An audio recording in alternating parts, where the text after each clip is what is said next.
Hello, friends. This is Darren Hayes of PigskinDispatch.com. Before we take you to your favorite Sports History Network show, just want to tell you a little bit about some merch that you can pick up that represents your favorite SHN podcast. So far, there's t-shirts, coffee mugs, and even books from some of the authors that do podcasts right here on SHN. Who could buy something better than that, than have the history right from the gentleman that you hear talking about it? But we also are adding things each and every day. And where's that store, may you ask? Well, it's at SportsHistoryNetwork.com. Up at the top, there is the SHN merch button. Click on that. It'll take you right to the store, and you can be representing your favorite podcast and show the world that, hey, on the swag that I'm using, it's the headquarters of sports yesteryear, Sports History Network, and my favorite podcaster, the Sports History Network store. Shop there today.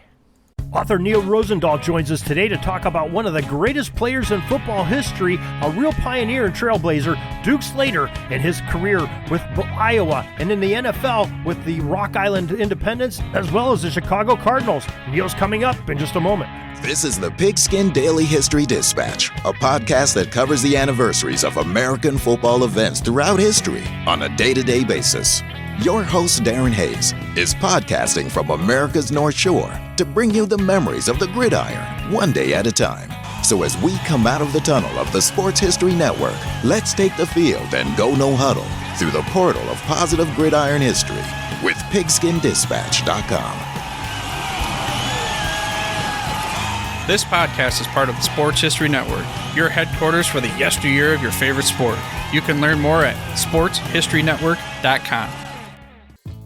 Hello, my football friends. This is Darren Hayes of PigskinDispatch.com. Welcome once again to the Pig Pen, your portal to positive football history. And we have a great episode on store for you. We have a great topic in the player of Duke Slater, a very interesting figure in football history. And we have an author that's wrote a book about him. Neal Rosendaal is his name. And we'll welcome into the Pig Pen right now. Neal Rosendaal, welcome to the Pig Pen.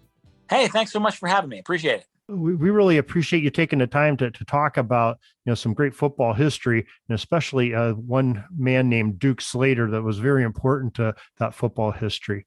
But before we do that, I'd like to learn a little bit about you. What got you particularly interested in football, and maybe in particular, what about Duke Slater?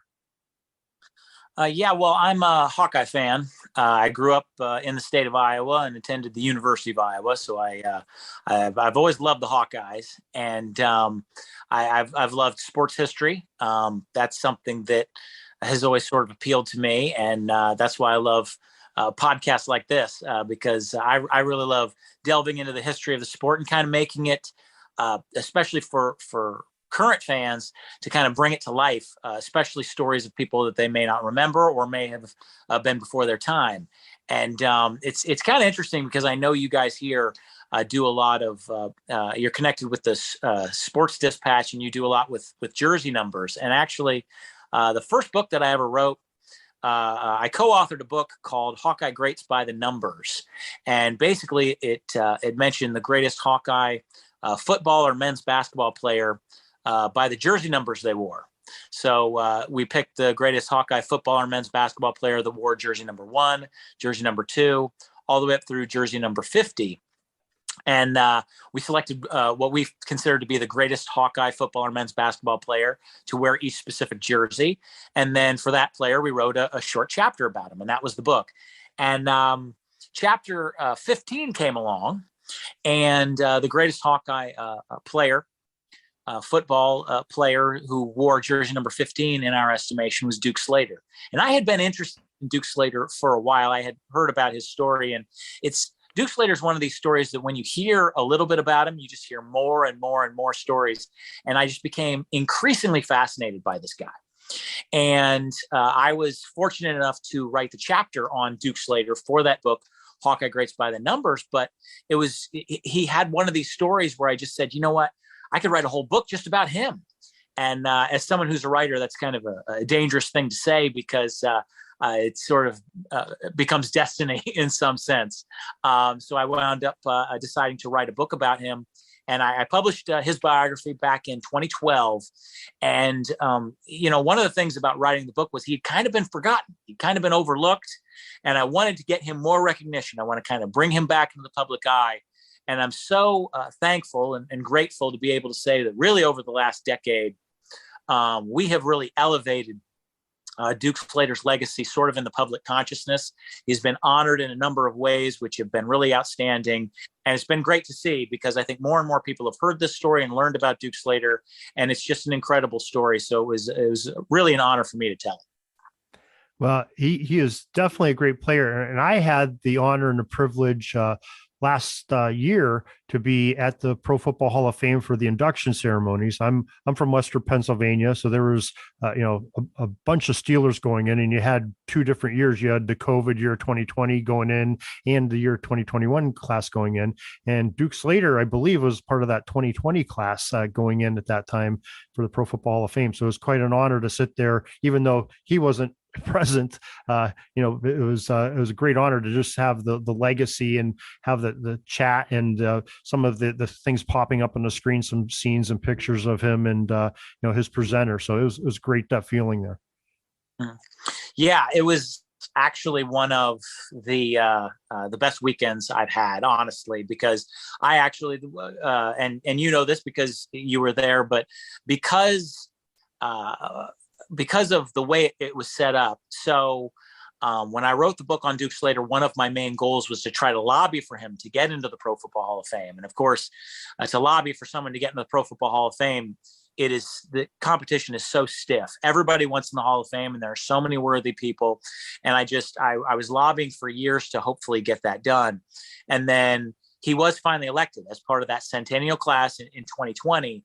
And so here we were. He was going to get his long-awaited induction, and then COVID hits, and it can't or postpones it at least for a year. And what wound up happening was, and again, you know this because you were there, was they had so many people being recognized in 2021 because they had the supersized centennial class plus the 2021 class, 2 classes coming together, and one of them being particularly large. The way that they handled that was they had sort of an induction ceremony before the main induction ceremony, just for the guys who were going in posthumously.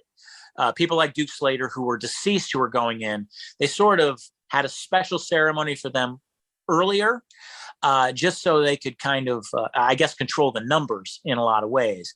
So I was actually able to be invited to that Hall of Fame ceremony that recognized the players who were going in posthumously, like Duke Slater.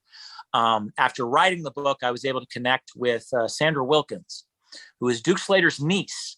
She's still alive. She's still around. And she invited me as a guest of the family to this Hall of Fame induction. And it was an incredible weekend. It was amazing to see him be honored in that way and to get his bust in Canton, Ohio, where he belongs, so that he can be there for all time. It was an amazing weekend, an amazing event, and it was really thrilling to be there as sort of the culmination of almost a decade-long campaign that I tried to put together to get him recognized in Canton, and to see it come to fruition was really, really meaningful.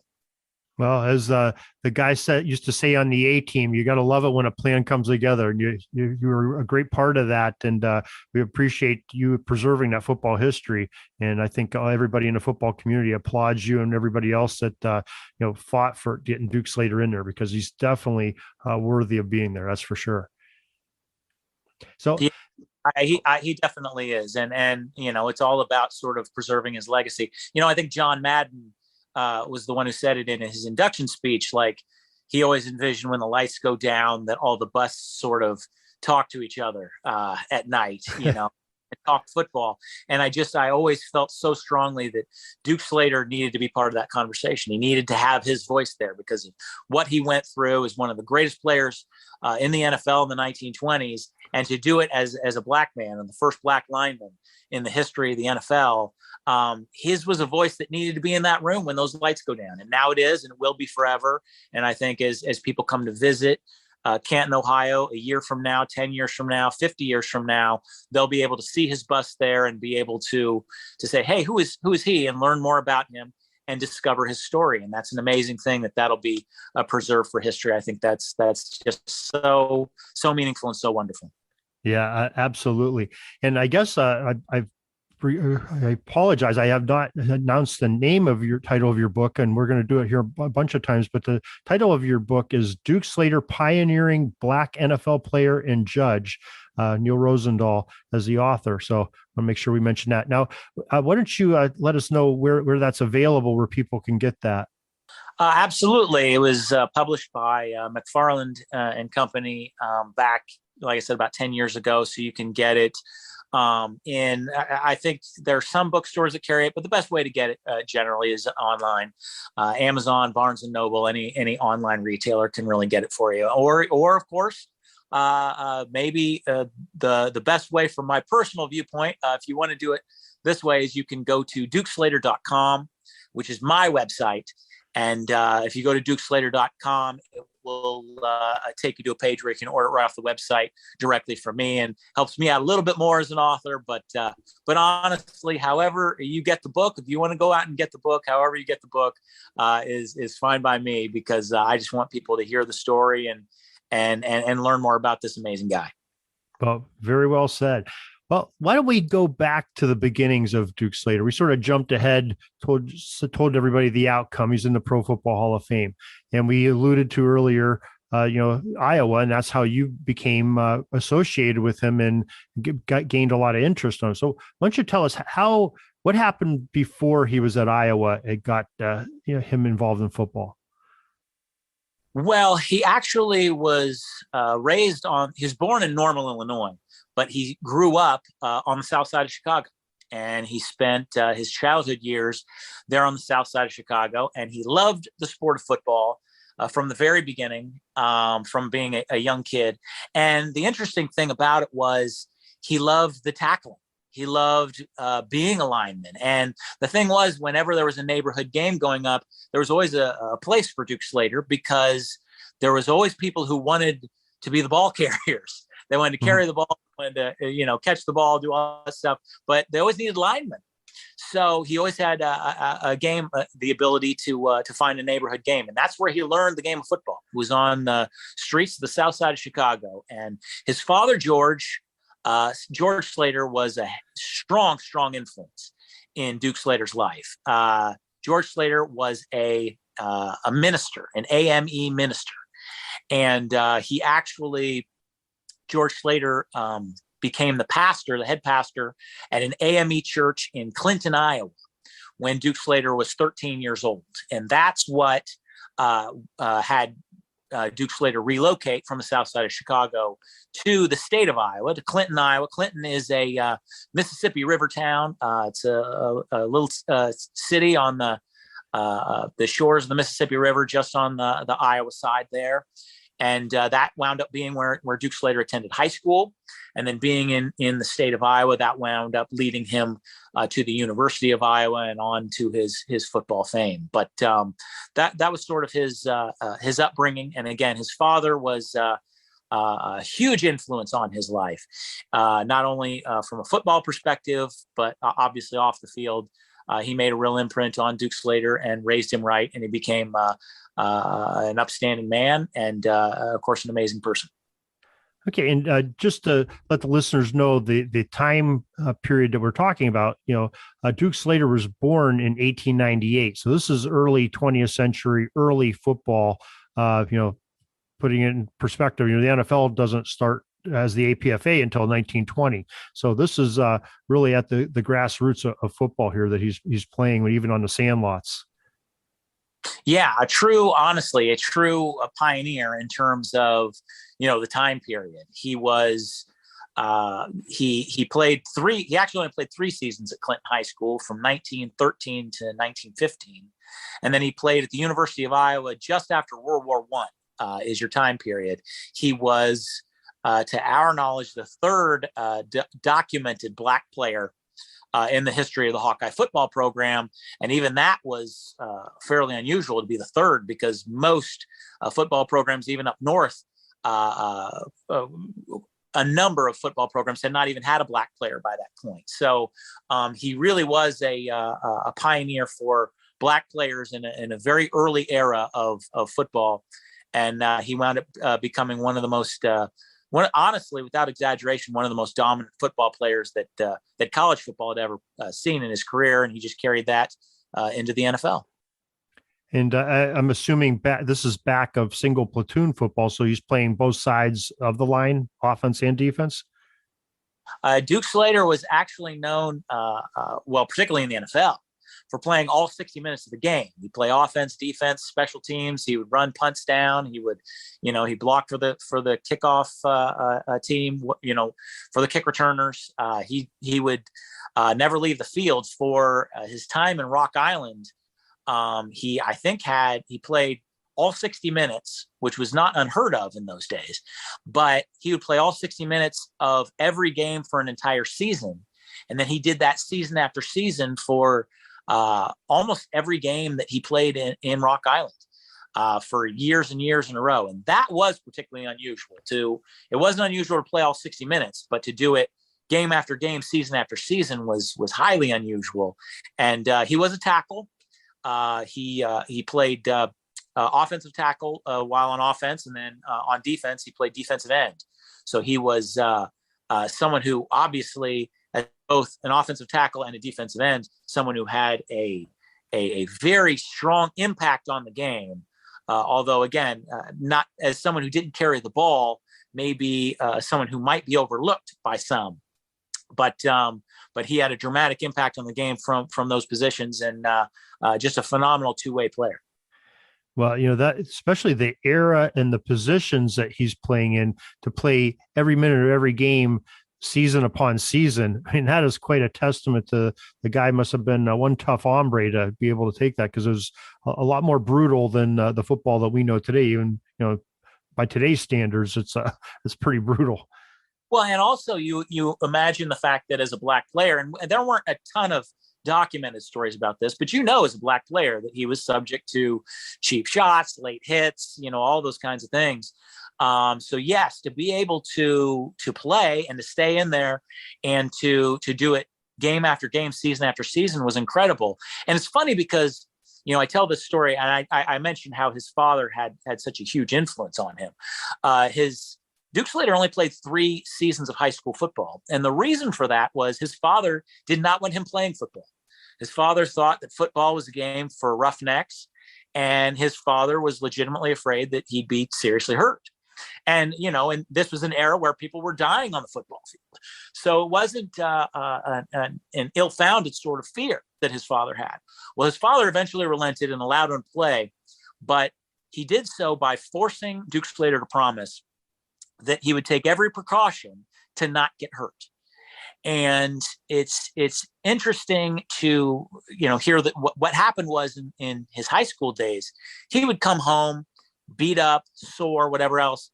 Duke Slater worked very hard to conceal his injuries, to basically, if he had a bump or a bruise or a limp or whatever else, he would hide it from his father, because he didn't want his father to become so worried about the physical nature of the game that he would sort of pull Duke Slater from the sport. He didn't want his dad to essentially say, okay, you're done because you're going to get hurt out there. So Slater, Duke Slater kind of became ingrained with him to, hide his injuries. And he continued that even through college, even through the pro level. And it almost added this sort of aura to him of being invincible, of like being impervious to pain. Like people would be like, you can't hurt him, you can't shake him, you can't rattle him. He was one of those guys where a lot of guys, if they were shaken up, they would kind of take a timeout. Just not an official timeout, but just sort of a timeout to catch their breath on the field and whatever. And it was known that the game rarely stopped because Duke Slater was hurt, because he was one of these guys who, almost put on this aura like I can't be hurt. And, that was something that I think helped fuel him and kind of added this sort of, mythology to almost the way that Duke Slater played the game. That was really impressive, and it's interesting to look back on now. That's how regarded he was in that day.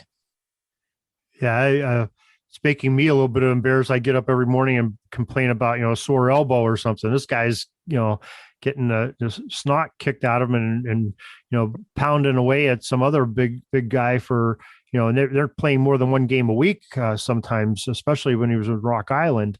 And, just to take that punishment and to hide it from people, especially your father, and keep on playing. That's wow, that's quite a testament to who he is. So amazing. Thank you for sharing that with us. Now let's go back into his Iowa team. So did he play all 4 years at Iowa?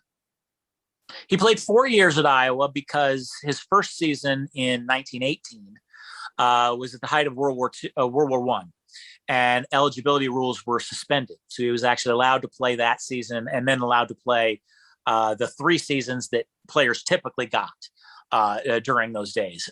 He played the 1918 season, and it was known that wouldn't count against him. So he was actually able to play 4 years.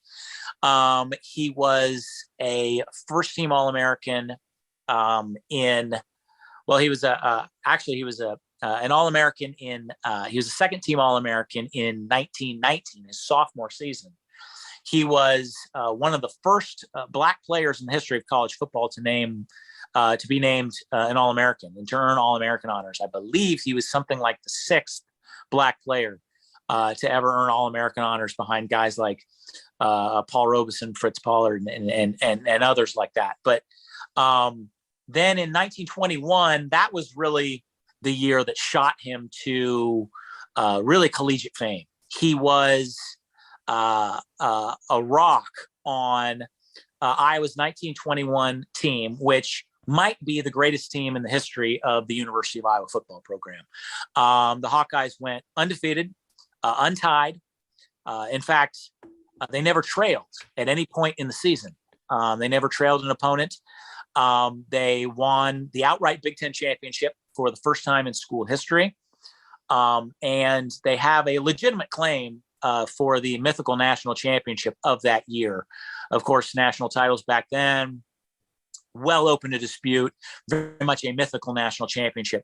But the University of Iowa has as good a claim as any school to the mythical national championship of the 1921 football season. The marquee victory for Iowa in 1921 was a victory over Notre Dame, a non-conference victory over Notre Dame. Iowa beat Notre Dame 10-7. It snapped a 20-game winning streak for Notre Dame that had lasted 3 years. Notre Dame hadn't lost a football game in 3 years. They lost that one. It's what's fascinating about that is that Notre Dame's head coach was Newt Rockne. And Newt Rockne said later in the season, he said, we had heard about the great strength of Duke Slater. And knowing his great strength, we decided to throw 3 guys at him on any given play. We'd send 3 guys after Duke Slater. He's like, sometimes Newt Rockne said this in a quote. He said, sometimes we were able to slow him down, but more often than not, he just ripped wide holes in our line that allowed the fullbacks to pick up yards and eventually Iowa to pick up the 10-7 upset over Notre Dame. It was really notable because Duke Slater was really the first Black player in the history of college football to play a prominent role on a team that could be considered a mythical national championship contender. And so Duke Slater had an incredible legacy in football. When the College Football Hall of Fame opened in 1951, Duke Slater was the only Black player in the inaugural class. He was the first Black player inducted to the College Football Hall of Fame, the only Black player elected when it opened in 1951. And even for years after, there were people who selected an all-time college football team in 1946. They did a poll, and they polled over 200 sports writers, and they said pick your best 11, the 11 players who would be on the all-time college football team. And they'd select players like Jim Thorpe and other players like that, Ernie Nevers, and Duke Slater was one of the individuals selected for the all-time college football team in 1946. That's the sort of esteem and acclaim he was held in for his college career. And being obviously so successful in college, that's really what opened the door for him to go into the NFL, which obviously the NFL was not open to very many black players at that time. But Duke Slater's widespread fame for his collegiate career is really what helped launch his NFL career, and he went on from there. Well, that's great stories and great memories to have of a good player at Iowa. So it was his first team in the what's now NFL Rock Island. Was that his first team? Yes, it was the Rock Island Independents, and they were an NFL team that was located in Rock Island, Illinois, which is just on the other side of the Mississippi River from Iowa, so fairly close to Iowa. And he played 5 seasons with the Rock Island Independents. It's, he actually on October 1st of this year was the 100th anniversary of Duke Slater's debut in the NFL. When Duke Slater made his debut in the NFL, he was the first black lineman in the history of the National Football League. He made his debut on October 1st, 1922. The Rock Island Independents played the Green Bay Packers in that game. And Duke helped lead Rock Island to an upset of the Packers when he broke through on Green Bay's final drive of the game. He broke through twice and twice swatted down Green Bay passes from Packers quarterback Curly Lambeau. And he swatted the passes down twice, and he helped force a Packers punt.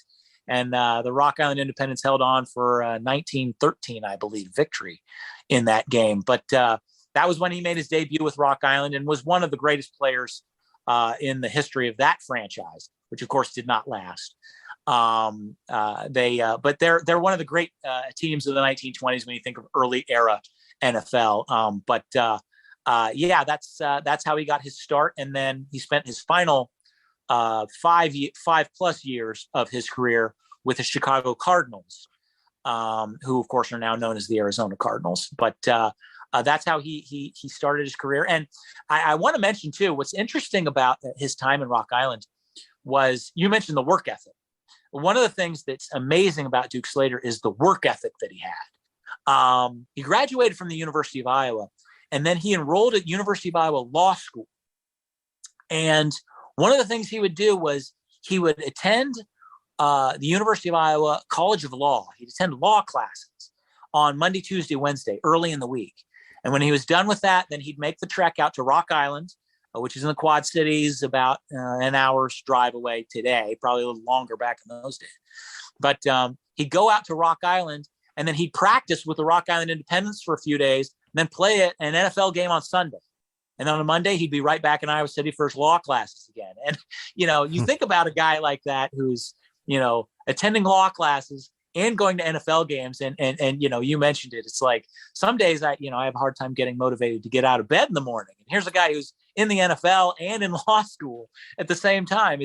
It's incredible, the work ethic that he had. And that's definitely a big part of his story and a big part of his legacy, is just that he was someone who was always working extremely hard to not only for himself, but also to give people a good impression of his family, and to stand up for his race, and to stand up for, what black athletes could do in that era and what black athletes could be, and to set a good example for the guys that followed. And again, it's he had some amazing days in Rock Island, and that's where he got to start.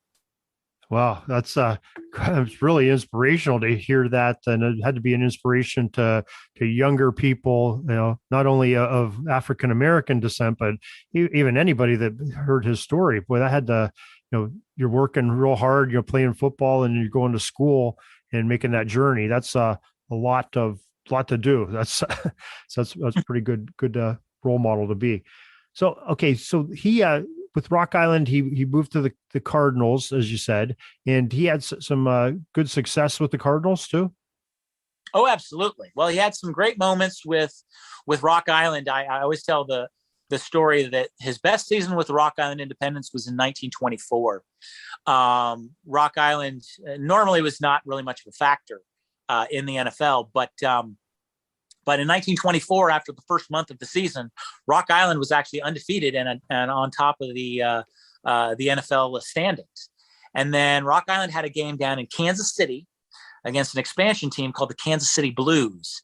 And because it was in Kansas City, Duke Slater was not allowed to play. They had a gentleman's agreement that black players did not play in NFL games in the state of Missouri, which was a state that was very hostile toward African Americans. And so Duke Slater sat out that game. Rock Island lost that game, despite the fact that 10 of their 11 starters were in that game that had started the previous games. The only starter who's had to sit that game out was Duke Slater by rule. And Rock Island suffered an upset loss in that game. And a few weeks later, Kansas City had to go to Rock Island, had a return match in Rock Island, Illinois. Because the game was played in Rock Island, Duke Slater was allowed to play. And he was a dominant force for them again in that game. It was a really meaningful game. And Rock Island wound up shutting Kansas City out 17-0. But unfortunately, the damage was done. Rock Island ended the year with 2 losses, which was one more than the NFL champion Canton Bulldogs that year. So that was the one thing that kept him out. And what I tell people is Duke Slater in a 10-year NFL career, we talk about how durable he was.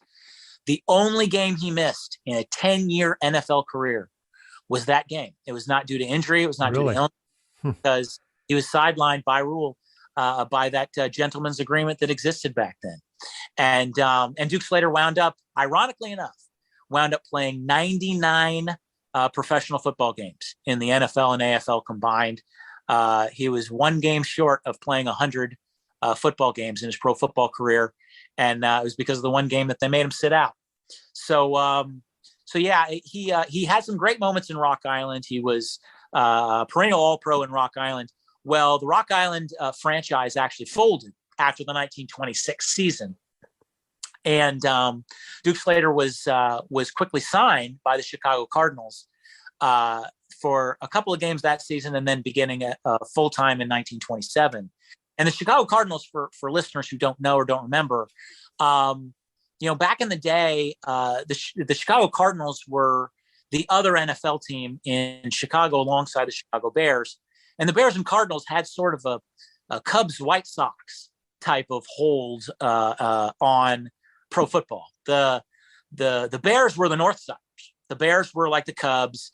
They were on the North Side, kind of white collar, maybe a little more affluent. And then like the White Sox, the Chicago Cardinals were the South Siders. They were blue collar, a little scruffier, a little more hard hat. And the other thing about that was the South Side of Chicago, there was a huge black metropolis. And in fact, that was where Duke Slater had grown up. He'd grown up on the South Side of Chicago. So the Chicago Cardinals signed Duke Slater. Duke was able to return to the city where he grew up, the city where he had been raised. And the Chicago Cardinals loved it because now they had a box office draw where a lot of the black football fans, a lot of those fans in that black metropolis, those black citizens on the South Side of Chicago, they came to Cardinals games because they wanted to see one of their own. They wanted to see Duke Slater on the line playing for the Cardinals. And so it worked out sort of both ways. The Cardinals got a really good player. Duke Slater got to go to his old hometown. And the Cardinals got a box office draw that appealed to the black football fans there. So it kind of worked all around, and that's where Duke Slater finished out his career in the final few years of his career, and had tremendous success there too. Wow, that's great to have a hometown hero come in and playing for you. So that had to be a great draw, like you said. So yeah, tremendous, and it had to be good for him too. It had to. You're a little bit long in the tooth coming in there, and maybe that gives you a little bit of burst of energy. You have some people that in the stands and really cheering for you because they helped develop you into the player you are. So that's great stuff. Okay, so is finishing up law school already when he finished that up with Rock Island, or did he still continuing that when he's with the Cardinals? Yeah, he still continued when he was with the Cardinals. He actually graduated from the University of Iowa College of Law in 1928. And I want to mention too, with his football playing in Chicago, what's really incredible about him is that for most of the late 1920s, he was the only black player in the entire NFL. There were several black players in the NFL in the early to mid 1920s. And then after 1926, the owners in the NFL were kind of trying to follow baseball's lead and kind of knock black players out of the league. In 1927, every single black player in the league, there had been like 6 black players in pro football in 1926. In 1927, all of them had left pro football except for Duke Slater. Duke Slater was the only black player in the NFL in 1927. And a large part of that was the fact that Duke Slater had been an all-pro the last, 4 years running. He had been one of the best, not only black players, one of the best players, period, one of the best linemen in football. And, he was, there's a quote in the book, a biography that I wrote on Duke Slater, where they said, if owners had blackballed Duke Slater, fans would have questioned not only the owner's integrity, but also their sanity, because Duke Slater was so good. He was one of those guys that they couldn't blackball. And so Duke actually lobbied for the Chicago Cardinals to sign another black player. And the Cardinals signed another black player named Harold Bradley, who was the second black lineman in NFL history. He played 2 games alongside Duke Slater in 1928 before Harold Bradley was cut. But aside from those 2 games by Harold Bradley in 1928, Duke Slater was the only black player in the NFL from 1927 through 1929.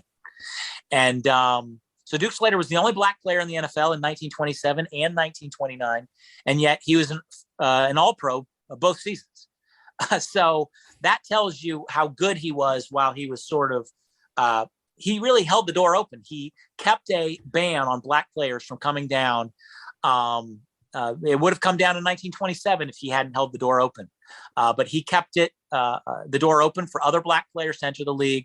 And he kept a ban from coming down. A ban on black players eventually did come down in the NFL, but not until 2 years after Duke Slater retired. But he had some great seasons with the Chicago Cardinals. Probably his best known claim to fame is in 1929, on Thanksgiving Day, 1929, Ernie Nevers of the Chicago Cardinals helped the Cardinals beat the crosstown Chicago Bears 40-6. And Ernie Nevers scored all 40 points. It is a single game scoring record in NFL history. Most points in a single game by any player, 40 points by Ernie Nevers in that game. It's a record that stood for, 90 years now. Duke Slater played the entire game. He's the only Cardinal lineman to play all 60 minutes of the game.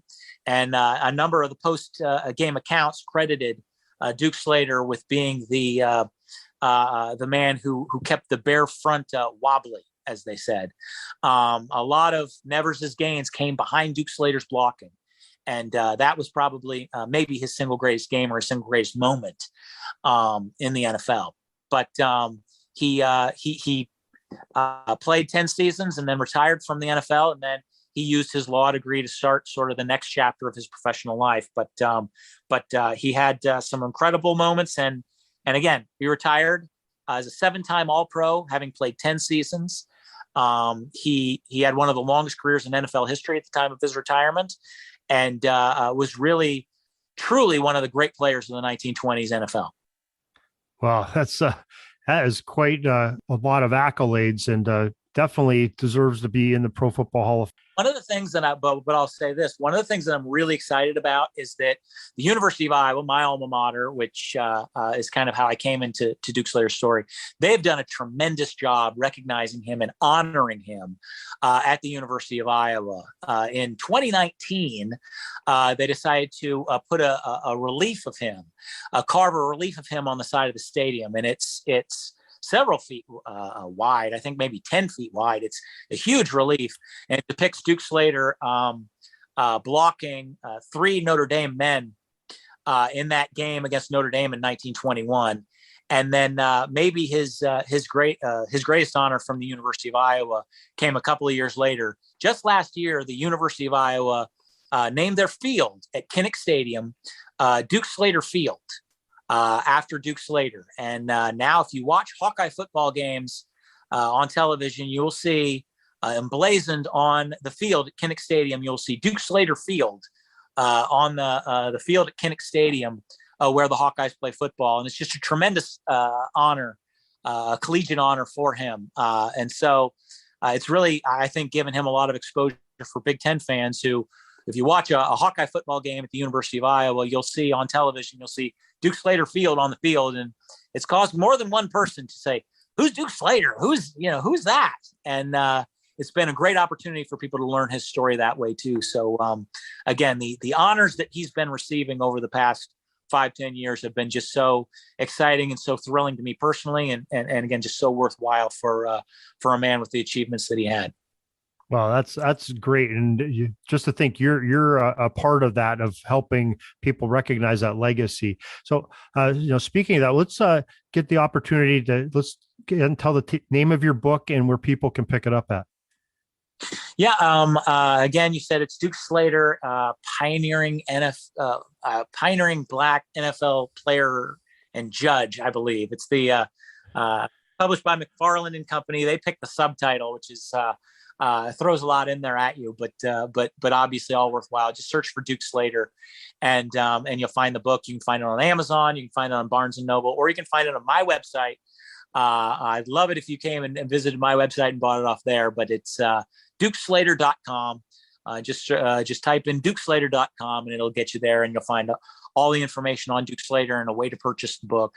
And again, just an amazing guy. Again, I've talked with you for this whole time, and I feel like I throw a lot of information in there. There's so many facets of his life and so much you could talk about with the amazing man that he is, that it's just a thrill to tell his story. There's just so much to say about this incredible guy. And I love it when people have an opportunity to learn more about him, because he's really someone who lived a life that's very much worth remembering. Well, very well said. And folks, we will have the information if you're in a car and don't have a writing utensil on you in the show notes of this podcast and on pigskindispatch.com with the corresponding posts that we're going to have on there. We will have Neal's website to get you connected to him and to his book. And again, he's touched a lot of the highlights of Duke Slater's career, but there's a lot of goodies inside there that you'll really enjoy and appreciate. This man that played football almost 100 years ago. So Neal Rosendaal, thank you very much for joining us and spending time and sharing this great story about Duke Slater. No, thanks for having me. I really enjoyed it and really appreciate it. Peeking up at the clock, the time's running down. We're going to go into victory formation, take a knee, and let this baby run out. Thanks for joining us. We'll see you back tomorrow for the next podcast. We invite you to check out our website, pigskindispatch.com, not only to see the daily football history, but to experience positive football with our many articles on the good people of the game, as well as our own football comic strip, Cleat Marks Comics. Pigskindispatch.com is also on social media outlets, Facebook, Twitter, Instagram, and don't forget the Pigskin Dispatch YouTube channel to get all of your positive football news and history. A special thanks to the talents of Mike and Jean Monroe, as well as Jason Neff for letting us use their music during our podcast. This podcast is part of the Sports History Network, your headquarters for the yesteryear of your favorite sport. You can learn more at sportshistorynetwork.com.